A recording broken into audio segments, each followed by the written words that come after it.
শ্বাসকষ্ট বা হাঁপানি এটা খুবই কষ্টের একটা রোগ। দেখা যায় গ্যাস নিতে নিতে তার ভিতরটা একদম পুড়ে ফেলায়। এই ওষুধগুলি যদি মরার আগ পর্যন্ত খাওয়ান তারপরেও কোনো সাইড এফেক্ট নাই। এটা হলো আমাদা, আর এটা আমার শ্বাসকষ্টের বড়ি। এখানে 90টা বড়ি দিছি, 30 টুকরা আমাদা দিছি। 1 মাস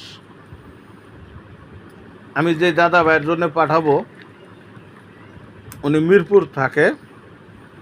তো দাদা ভাই, যদি আপনি আমার ভিডিও দেখে থাকেন অবশ্যই যোগাযোগ করেন। আর আপনাদের মধ্যে যদি আমার কোনো প্রিয় অডিয়েন্সের এই সমস্যাগুলি থাকে তবে আমার সাথে যোগাযোগ করবেন। আমি চেষ্টা করব আপনাদেরকে সেবাটা দেওয়ার জন্য। আর রুবেল ভাইয়ের এই ভিডিওটা একটু শেয়ার লাইক দিয়ে আপনারা আমার পাশে থাকেন। আমি সত্য ভিডিও দেই, সত্য বিষয় নিয়ে কথা বলি।